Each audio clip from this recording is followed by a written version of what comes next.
प्यारे बच्चों, मैं रैम सर रैम एकेडमी के यूट्यूब चैनल पर आपका हार्दिक स्वागत करता हूं। आज एक नया डिसीजन आया है 69 भर्ती को लेकर।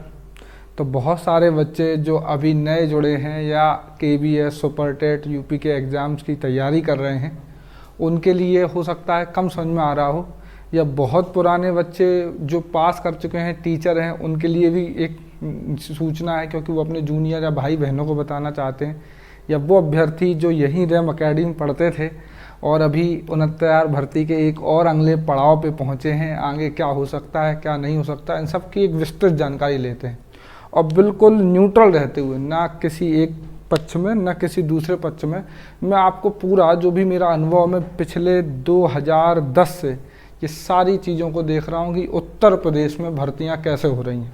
तो प्यारे बच्चों, शायद ये पहला वीडियो होगा जिसमें मैं आपको डिटेल्ड, इवन यूट्यूब पे भी आई होप कि इस तरीके से किसी ने बताया नहीं होगा, और आप देखिए। और ये हर बच्चे को जानना ज़रूरी है, क्योंकि ये भी आपकी आज की डेट में पार्ट ऑफ द प्रोसेस है पढ़ाई का, कि भर्तियाँ कंप्लीट कैसे होती हैं। तो बिल्कुल मैं 2010 से स्टार्ट करता हूँ और 2020 मतलब पिछले 10 साल के दौरान उत्तर प्रदेश में स्पेशली कौन कौन सी भर्तियाँ हुई और उनके होने का कितना समय रहा, कैसे कैसे हुई और क्या उसके दौर रहे, वो जब हम सब समझ लेंगे तो फिर आगे जो भी 69 वाली भर्ती का क्या होगा क्या नहीं होगा, वो सारे टेंशन हमारे क्या हो जाएंगे, ख़त्म हो जाएंगे। ठीक है, तो स्टार्ट करते हैं। सबसे पहले आते हैं हम 2010 में। तो 2010 के टाइम पे मायावती की सरकार थी, मतलब कि बसपा की सरकार थी। तो चूँकि हर बार जब भी सरकार का जाने का वक्त होता है, मतलब जब वो 5 साल कंप्लीट कर लेती है और उसे लगता है कि अब अगले 5 साल हमें अगर शासन करना है, तो वो कुछ नई नई सुविधाएं देती है जनता को। तो उसी के अंतर्गत बेरोजगारी कम करने के लिए मायावती ने 72,000 की वैकेंसी निकाली। सरकार का कार्यकाल जब ख़त्म हो रहा था, 2011 के आसपास की बात है, तो 2011 में 72,000 वैकेंसी निकाली। किसकी निकाली? प्राइमरी टीचर की। मैं स्टार्ट कर रहा हूँ बिल्कुल जीरो से, ताकि आपको हर एक चीज़ समझ में आए। हुआ क्या, ये जो 72 वाली भर्ती है मायावती सरकार ने निकाली, उसका चुनाव ये था कि 2011 से ही टेट लागू हुआ। सेंट्रल ने 2011 से टेट लागू कर दिया। तो मायावती सरकार ने क्या किया कि जो टेट का पेपर होने वाला था उत्तर प्रदेश में, एक सेंट्रल लेवल पे टेट का पेपर होता है जिसे हम सीटेट कहते हैं, और हर एक स्टेट लेवल पे पेपर होता है, इसके अलग अलग नाम है। जैसे एमपी में वर्ग 1, वर्ग 2, वर्ग 3 था, आपके राजस्थान में रीट करके बोलते हैं, आपके उत्तर प्रदेश में यूपी टेट के नाम से बोलते हैं। तो मायावती सरकार ने जो 72,000 की वैकेंसी निकाली, वो टेट मेरिट के बेस पे निकाली। मतलब जो भी टेट होगा, जो सरकार ने कंपलसरी कर दिया हर बीएड और बीटीसी वाले बच्चे को। पहले डीएलएड का नाम बीटीसी हुआ करता था, तो हर बीटीसी वाले बच्चों को टेट पास करना ज़रूरी था। तो यहाँ पास करने के लिए तो 90 और 97 नंबर चाहिए होते, 82 और 90 नंबर चाहिए होते थे। ओबीसी SC ST वालों को 82 और जनरल कैंडिडेट को 90 नंबर। पेपर 150 नंबर का होता था। तो मायावती सरकार ने क्या किया कि 150 नंबर का ही पेपर करवाएगी, टेट में पास होना भी ज़रूरी है, और जो हाईएस्ट होंगे 72,000 उनको ले लिया जाएगा। तो हुआ क्या कि मायावती सरकार 2011 में चली गई, चुनाव हुआ, चुनाव में बसपा सरकार हार गई और सपा की सरकार मतलब अखिलेश यादव की सरकार जीत गई। तो जब कोई नई सरकार आती है तो पुराने कई सारे जो सरकारों के डिसीजन होते हैं उन्हें बदल देती है। तो अखिलेश सरकार ने क्या किया कि ये जो 72,000 वाली भर्ती था उसका टेट मेरिट कैंसिल करके, मतलब टेट तो वैलिड रहेगा, मतलब 82 और 90 पे पास तो माने जाएंगे लोग, लेकिन 82-90 पे पास होकर अकेडमिक मेरिट का मतलब होता है 10th 12th और आपके बीएससी बीए, मतलब कि ग्रेजुएशन के मार्क्स के बेसिस पे, बीए बीकॉम इनके बेसिस पे, बीसीए, इस तरीके से सारा इनके बेसिस पे मेरिट बना के ही सिलेक्शन दिलवाने की बात हुई। हुआ क्या कि चूंकि जो विज्ञापन निकला था वो टेट मेरिट के आधार पर निकला था और बाद में इसमें मॉडिफिकेशन किया गया। तो सबसे पहले ये मैटर हाई कोर्ट में चला।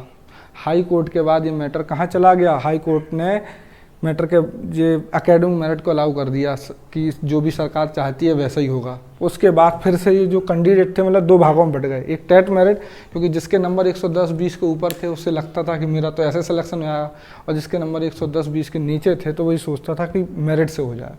तो फाइनली ये भर्ती चलेगी सुप्रीम कोर्ट में, और लगभग 2011 से लेकर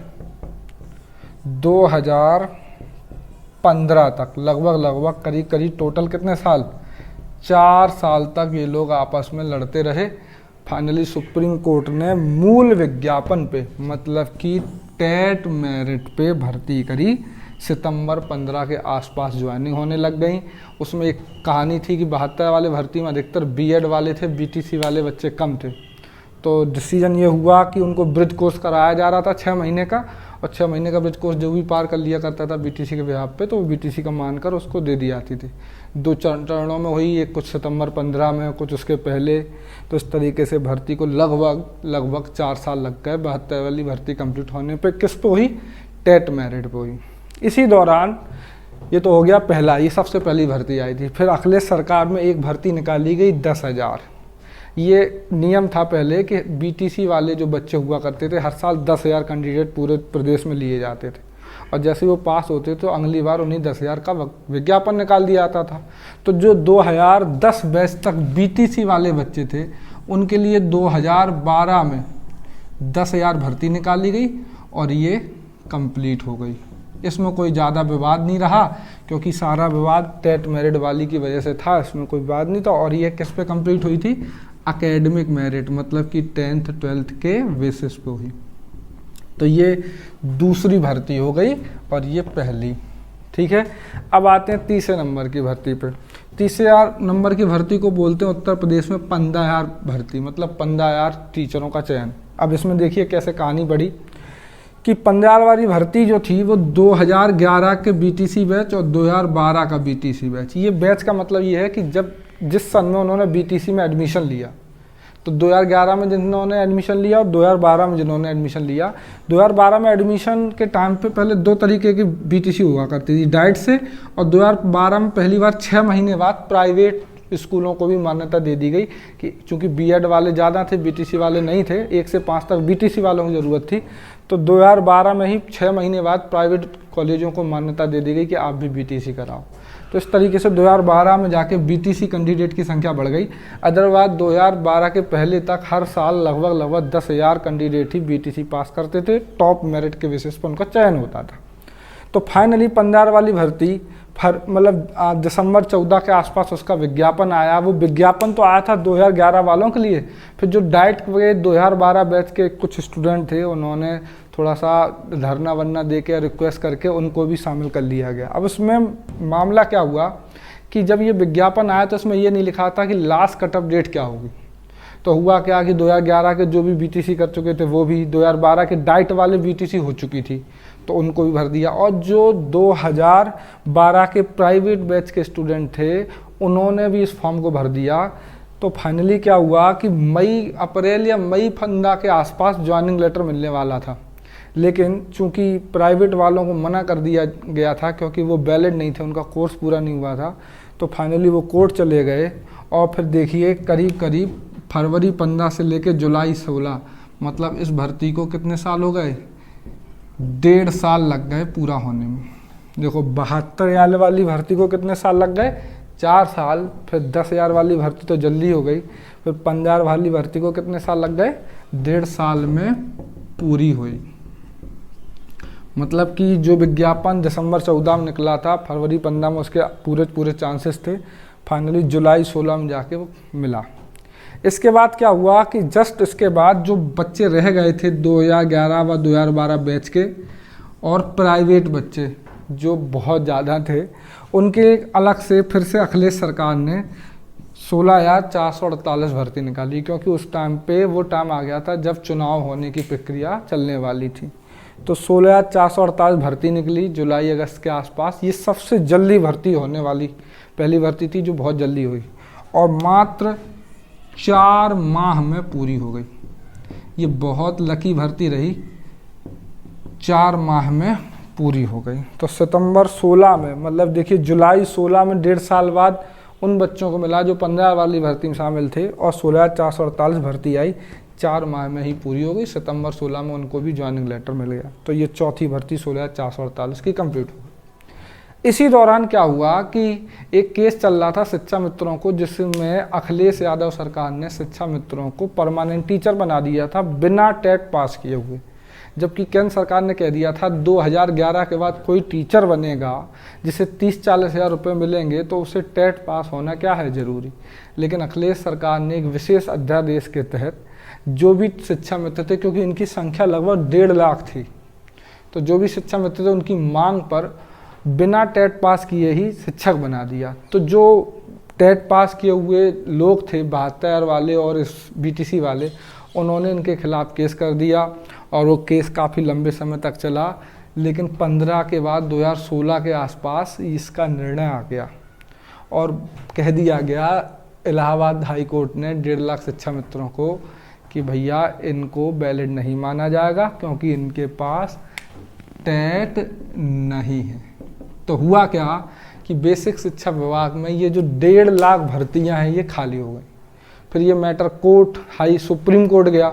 सुप्रीम कोर्ट ने कहा कि जो इलाहाबाद की बात है वो सही है। DY चंद्रचूड़ एक जस्टिस थे, बहुत ज़्यादा उनका उस वक्त पॉपुलर हो गए थे वो, क्योंकि उन्होंने काफ़ी टफ डिसीजन लिया था कि 2-2 3-3 साल लोग नौकरी कर चुके थे और उसके बाद किसी को भी सुनने को मिले कि भाई अब आपको हटा दिया गया है, तो ओबियस बात है बहुत हंगामा होगा। उस टाइम पे स्कूल बंद रहे, तालाबंदी हुई, सब कुछ हुआ। अखिलेश यादव जी की सरकार थी। तो फाइनली क्या हुआ कि जो सुप्रीम कोर्ट ने जब ये मैटर गया तो तब उन्होंने भी क्वालिफाइड नहीं माना, लेकिन उन्होंने एक लाइन जोड़ दी कि भाई ये जो शिक्षा मित्र हैं इनको 2 मौके दिए जाएंगे और दोनों मौक़ों में जो जो टेट पास कर लेगा उनको एक्स्ट्रा वेटेज दे के भर्ती मतलब होगी, तो उनको एक्स्ट्रा वेटेज मिलेगा उनके अनुभव के आधार पे, ताकि भाई जो उनका परिवार है कुछ बिखरने ना पाए। तो फाइनली ये जो आप देख रहे हैं 68,500 भर्ती और 69,000 भर्ती, ये 1.5 लाख शिक्षा मित्रों की 2 खाली हुई भर्तियां हैं। तो क्या हुआ, एकदम से शिक्षा मित्र, ये सितंबर अगस्त का टाइम है, शिक्षा मित्र उस वक्त धरना दे रहे थे कि नहीं हमें वैलिड करो।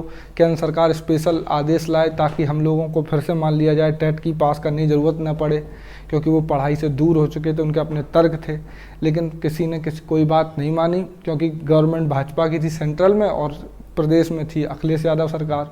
तो हुआ क्या कि लड़ाई चलती रही। फाइनली आपका ये साथ भाजपा की सरकार यहाँ पे भी आ गई। तो फाइनली जो है आपका ये मान लिया गया 68,569 वाली भर्ती में कि अब तो वो जो है आपका पेपर होके रहेगा। तो अगस्त में सितंबर में जाके उस वक्त ये लोग दिल्ली में धरना देते थे। तो फाइनली सितंबर या अक्टूबर में पेपर था उस टाइम पे, एग्जैक्ट ईयर मुझे याद नहीं, 15 या 16 की बात है। तो पेपर हुआ 68,500 भर्ती का, जिसमें 2013 के बच्चे, 2014 के बच्चे और शिक्षा मित्र ने पेपर दिया टेट वाला। टेट वाला पास जैसे हुए बच्चे पेपर, तो इसके बाद 68,500 भर्ती का लिखित परीक्षा वाला पेपर आ गया, जिसकी डेट पहले जनवरी थी। फिर इसके बाद मार्च में पेपर होने की बारी आई। मतलब ये बढ़ता रहा कुछ न कुछ कारणों की वजह से। मार्च के बाद क्योंकि उसमें उर्दू और संस्कृत का कुछ गवर्नमेंट का डिसीजन था भाजपा की सरकार का, उसको चैलेंज किया कोर्ट में, तो स्टे लग गया था। और फाइनली अंतिम रूप से जून 18 में 68,500 भर्ती का पेपर हुआ। जब पेपर हुआ तो इसमें भी 2 विवाद हो गए कि भाई देखो, पहले तो इसमें टेट पास होना था। 68,500 भर्ती में क्या क्या होना था, ये वाले बच्चे शामिल हुए, इन्हें टेट पास होना ज़रूरी था। फिर उन्होंने लिखित परीक्षा दी, लेकिन लिखित परीक्षा में विवाद हो गया कि 30-33 पे गवर्नमेंट ने कह दिया कि पास माना जाएगा। 30-33%। 30-33% का मतलब होता था 150 में से करीब करीब आप अगर मान लीजिए 60 नंबर ले आए, पहले तो 40 और 48 का था 30-33 का मतलब।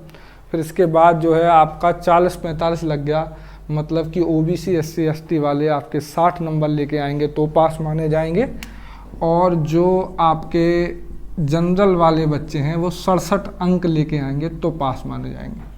तो फाइनली 40-45 को सही मान लिया गया। गवर्नमेंट ने उसमें सुधार कर दिया और 40-45 के आधार पे भर्ती हुई। 68,500 लोगों में मुश्किल से 30 या 40,000 लोग ही पास हो पाए। 10-15,000 तब भी रहेगा और अभी भी रह ही गए हैं, वो पद भरे ही नहीं गए। तो फाइनली 60 से 67 अंक लाने वाले जो ये लिखित परीक्षा हुई, ध्यान रखना ये पूरे इतिहास में पहली लिखित परीक्षा है जो लिखित में हुई थी। तो इसमें एक विवाद हो गया था कि कुछ लोगों ने जो गलती की थी वो एक छोटी सी न्यूमेरिकल मिस्टेक थी। तो हुआ क्या, ये 3 चरणों में पूरी। सबसे पहले तो जो पास हो गए 60 और 67 नंबर लाके, उन्हें सितंबर 18 में ज्वाइनिंग लेटर मिल गया। फिर कुछ बच्चे चले गए पुनर्मूल्यांकन की हमारी कॉपी चेक करवाओ। तो जब कॉपी चेक करवाई गई तो उनकी कॉपी गलत पाई गई, धांधली के आरोप लगे।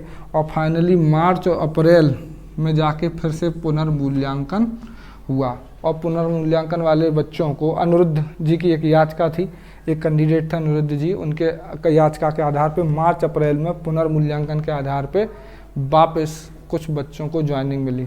इसके पहले इसमें भी एक बवाल था कि जनरल वाले कैंडिडेट जो 4000 लोग थे उनको भी बाहर कर दिया गया था फिर, और ये पहली प्रदेश स्तर पर भर्ती थी। मतलब फिर से मैं थोड़ा सा कंफ्यूज हो रहा हूँ तो मैं मोटे मोटे शब्दों में समझाऊँ। 68,500 भर्ती 69 वाली 1.5 लाख शिक्षा मित्र जो बाहर कर दिए गए थे उन्हीं के 2 हिस्सों में बांट दी गई।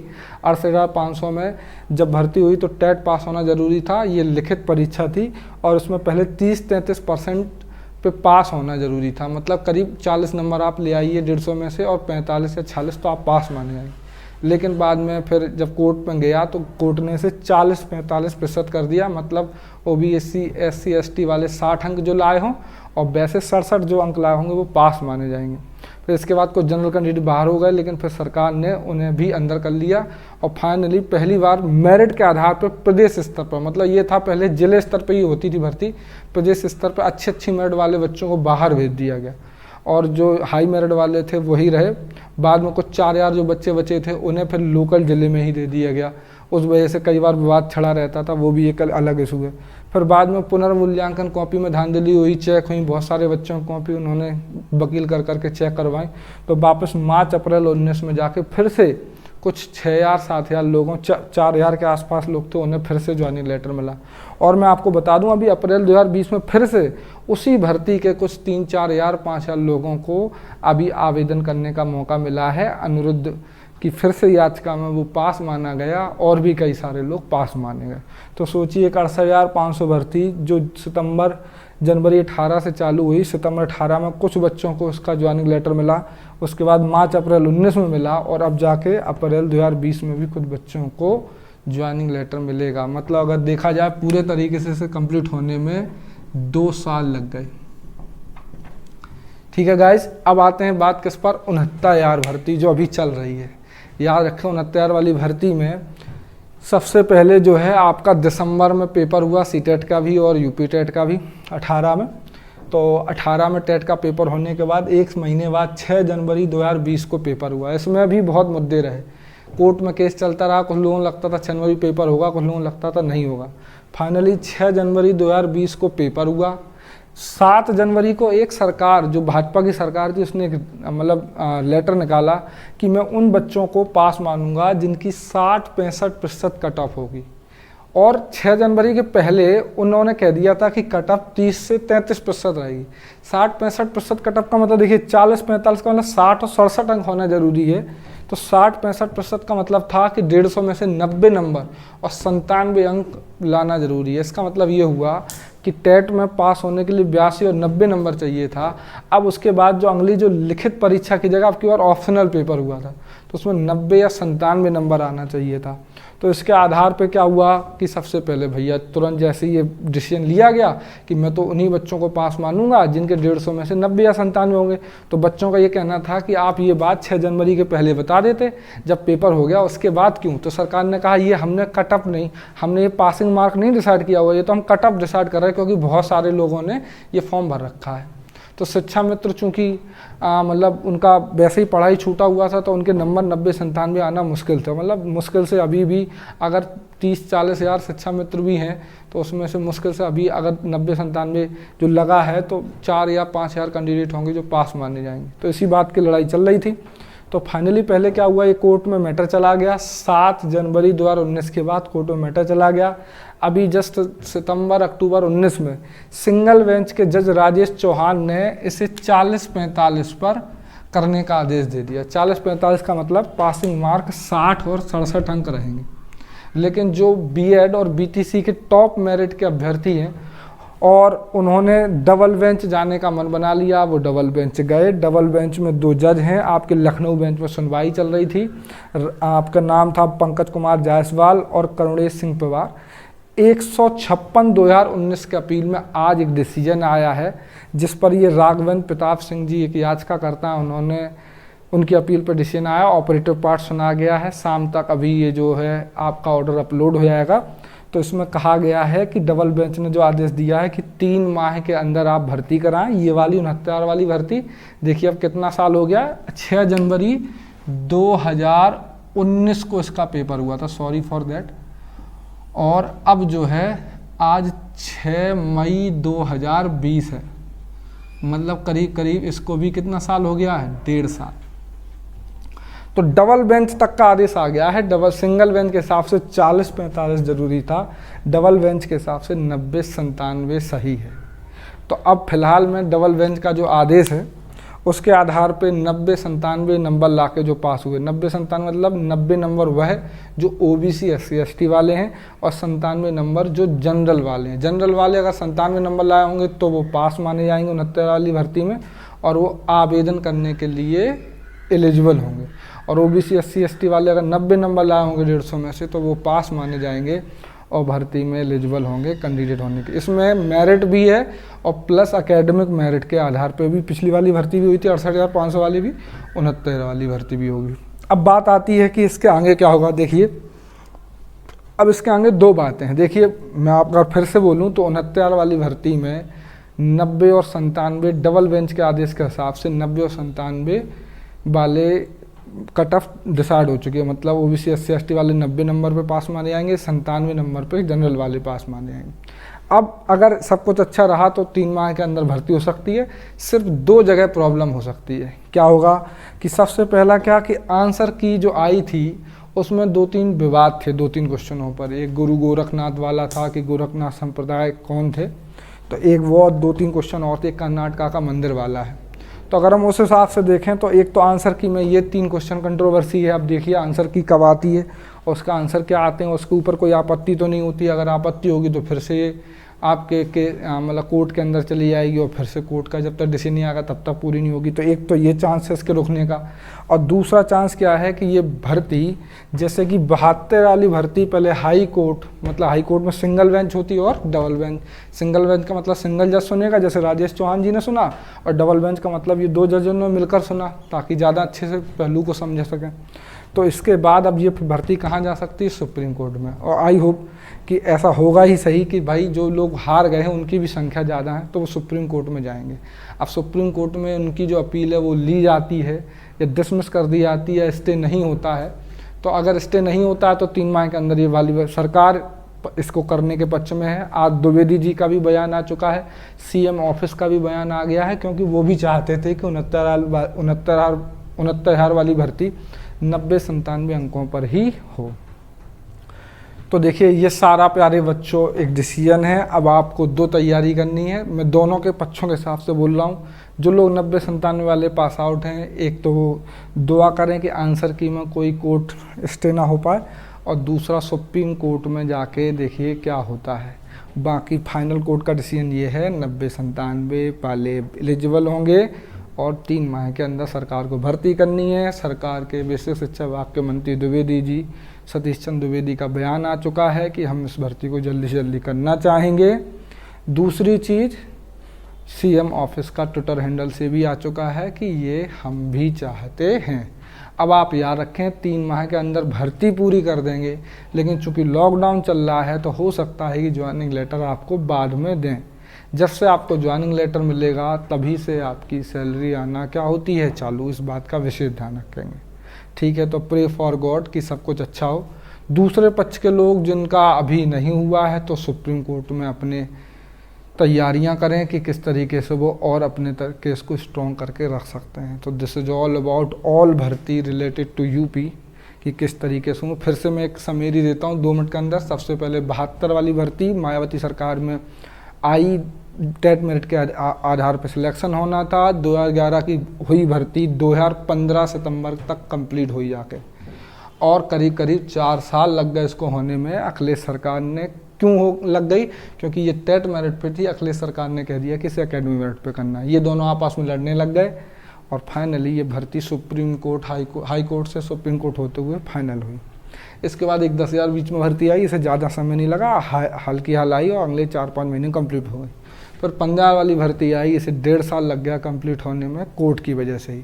फिर 16,000 वाली भर्ती आई, इसे 3 या 4 महीने में ही कंप्लीटनेस हो गई, क्योंकि इसमें ज़्यादा कंपटीशन नहीं था। वही वाले बच्चे जो इसमें रह गए थे 2011 और 12 बैच के, वो इसमें कंप्लीट हो गए। फिर इसके बाद भर्ती आई 68,500 भर्ती। इसको होने में करीब करीब आप देखिए कि पहले तो कुछ बच्चे हो गए अगले 7-8 महीने में, फिर उसके बाद कुछ बच्चे 5-6 महीने बाद अगले अप्रैल मार्च 19 में हुए, और अभी भी कुछ बच्चे अप्रैल 2020 में हो रहे हैं। फिर आई 69 वाली भर्ती, जो कि 6 जनवरी 2019 को आई थी। फाइनली 7 जनवरी 2019 60%, 60-65% कटअप लगा।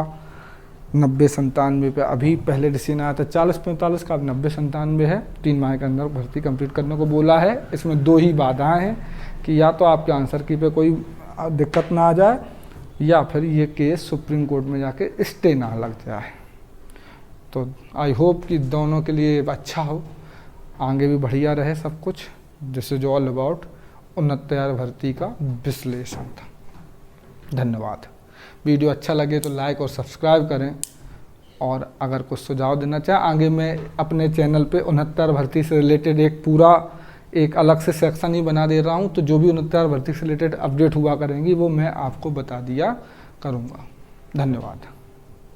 69 सभी लोग जो भी 69 भर्ती, मेरे पुराने स्टूडेंट हैं बहुत सारे हैं। अगर 90-97 लग गई तब भी बहुत भीड़ है, मुझे लगता करीब 300-400 बच्चा निकलेगा, और उसके ज़्यादा भी निकलेगा। तो दोनों ही केस है। तो सभी लोग जुड़े रहिए आगे की अपडेट्स के लिए। धन्यवाद। रैम अकेडमी चैनल को लाइक एंड सब्सक्राइब कर लीजिए, ताकि आपको 69 भर्ती से रिलेटेड भी जानकारी मिलती रहे।